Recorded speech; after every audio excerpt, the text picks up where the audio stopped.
প্রিয় কৃষক ভাইরা, যে বিষয়টা আমি আপনাদেরকে গত ভিডিওতে জানালাম, জাব বিষয়টা, আসলে এই জাব বিষয়টা কিন্তু অনেকেই জানে না। আসলে জাব জিনিসটা কি, জাব দিয়ে কি কাজটা করতে হয়, আর জাব দিয়ে যে বীজটা ঢেকলে কি উপকারিতা আসে, আসলে অনেকেই কিন্তু জানে না। তো প্রথমত যে জিনিসটা আমি আপনাদেরকে এখন দেখাবো সেটা হচ্ছে জাব কিভাবে তৈরি করবেন।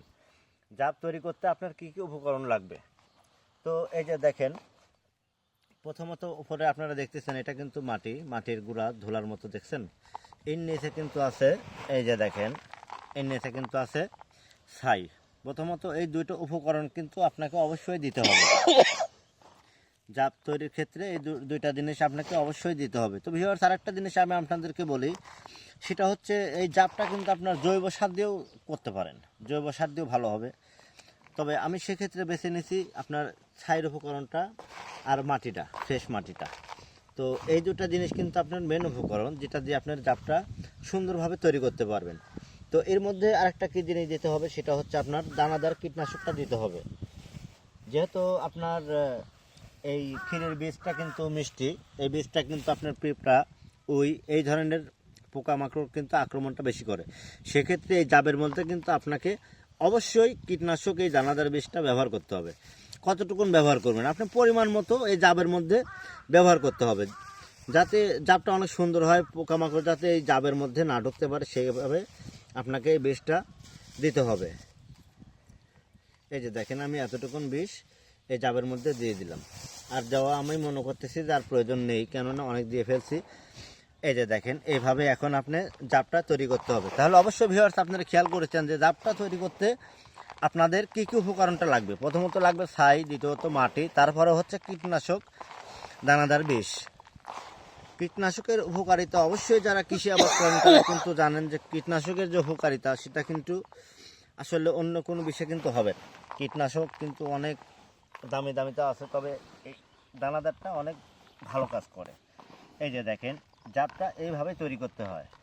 আসলে জাবটা আরও অনেক এলাকায় ব্যবহৃত হয়। ওরা এভাবেই হয়তো বা ওরা তৈরি করে, কিন্তু আমি যেভাবে আপনাদেরকে দেখালাম এটাই সবচেয়ে পারফেক্ট জাব তৈরি।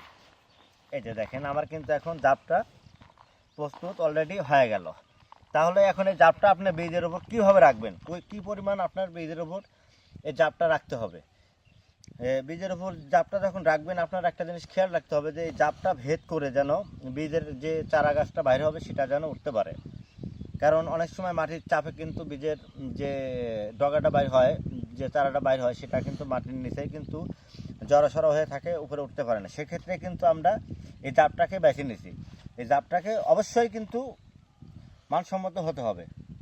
তো ভিউয়ার্স, এখন আমি আপনাদেরকে দেখাবো যে কী পরিমাণ এই জাবটা বীজের উপর রাখবেন।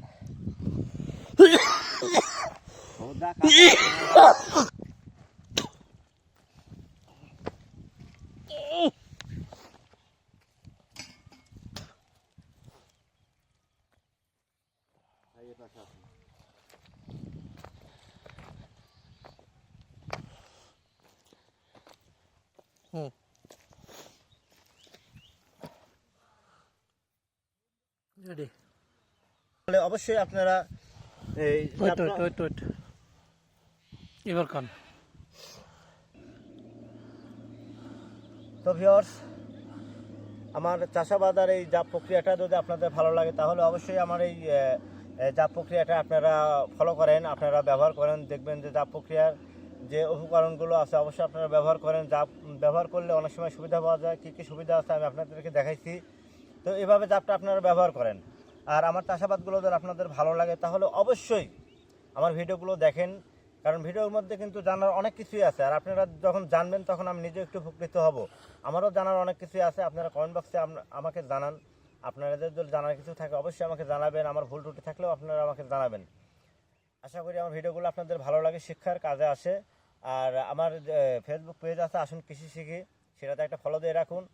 আর ইউটিউব চ্যানেল খুলছি নতুন, একই নাম, আসুন কৃষি শিখি, সেটাতে সাবস্ক্রাইব করে রাখুন। প্রতিটা ভিডিও আপনাদের সামনে দেবেন ইনশাআল্লাহ। ভালো থাকেন, সুস্থ থাকেন, খুদা হাফেজ।